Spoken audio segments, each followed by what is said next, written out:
So let's be honest, the world feels pretty chaotic, right? So how on earth do you create a peaceful daily routine? Well, in this explainer, we're gonna break down the answer, and I'm guessing it's not what you expect. You know the feeling, right? That little voice that says, if I could just quit my job, or move to a new city, or take that huge vacation, then I'd finally feel calm. We've all got this idea that peace is, well, it's somewhere else, something you have to go out and find. But is that really true? Does it have to be that dramatic, or is there another way? All right, so let's dive into our first section and tackle this head-on. We're going to deconstruct what our source material calls the myth of peace. You know, this whole idea that calm is some far-off destination you have to travel to. Because here's the big secret. The reality is that deep, lasting sense of calm, it doesn't come from one big, flashy event. Nope, it's built piece by piece, day by day, with these small, repeatable habits. So it's not about blowing up your life, it's about fine-tuning your day. Okay, but why? Why do these tiny habits have such a huge impact? What's actually going on in our brains? That leads us right into our next section, your brain on chaos. This is where it gets really interesting, because there's a biological reason for this. Our source points out that, especially after age 40 or so, our nervous systems just get, well, more sensitive. All that chaos, the time pressure, the uncertainty, it all starts to hit a lot harder, both physically and emotionally. And this slide just lays it out so perfectly. It's like our brains have two modes. On one side, you've got the chaotic brain, fueled by all that stressful stuff. But then, look at the other side, the calm brain. It doesn't want excitement, it craves predictability. It wants rhythm, it wants to feel safe. It's simple, really. When your brain knows what's coming, it can finally take a breath and relax. And this all ties into a really key concept called decision fatigue. Think about it. Every single choice you make all day long, from what to wear to how to solve a big problem at work, it uses up mental energy. It's like a battery. And routines? They're the charger that automate the little things so you can save all that brain power for what actually matters. Okay, so routines are the answer. Great. But how do you build one without making your life even more stressful and complicated? Well, that brings us to section 3, and this really cool, simple idea, the power of anchors.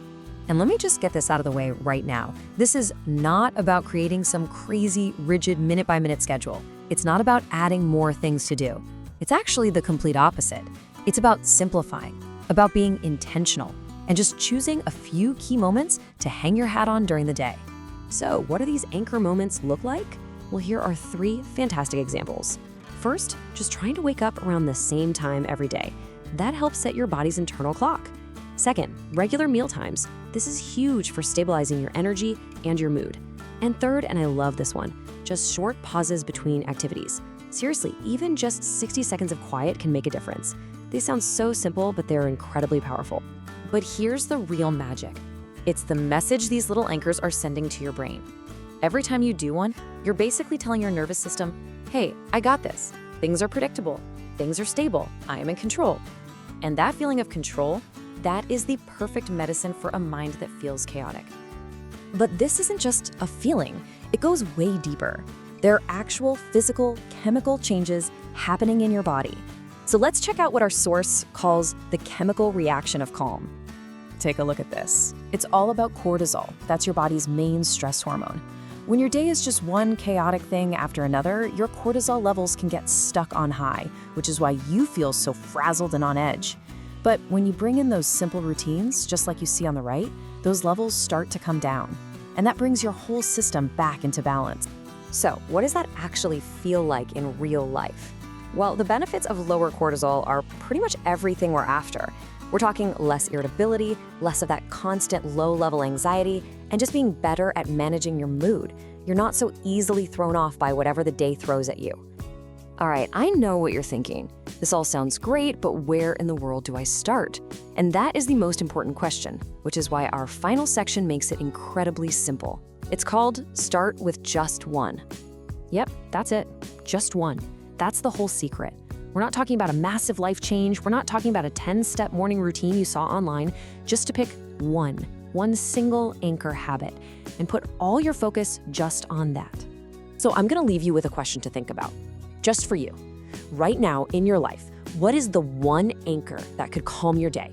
Maybe it's sitting with your coffee for 5 minutes, no phone. Maybe it's actually taking a lunch break. Or maybe it's a quick walk when you're done with work. What's your one thing?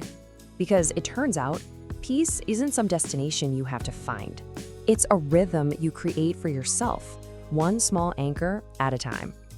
Now, if you want to dive deeper into this, all the science-based guidance from today came from Everyday Wellness Moments, so be sure to check them out. Thanks so much for joining me. Have you ever found yourself lying awake at night, just wondering why getting a good night's sleep feels so much harder than it used to? Well, you are definitely not alone. Today, we're going to dig into a really simple but powerful idea, that the secret to better sleep isn't really about when you go to bed, but how you get there. So, what gives? It's a question a lot of us start asking, right? Maybe you're over 50, and all of a sudden, a solid night of sleep feels like some kind of distant memory. It's a super common frustration, but is age really the only thing we should be blaming for these restless nights? And this is where our whole perspective starts to shift, because the research we're looking at today makes a really powerful point. Sleep problems are rarely caused by age alone. Just let that sink in for a second. The number of candles on your birthday cake isn't the main reason you're tossing and turning. So, if it's not just about getting older, then what is the real culprit? Well, it turns out the problem often lies in the last few hours of our day. It's all about how we transition from our busy, active lives into a state of rest. See, the way our day ends has a huge impact on how our night begins. This brings us to the core idea for today, building what you might call a bridge to rest. And think of it this way.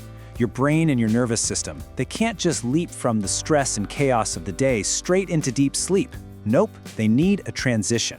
They need a gentle pathway to get from one to the other. I mean, think about it, right? We spend the whole day on.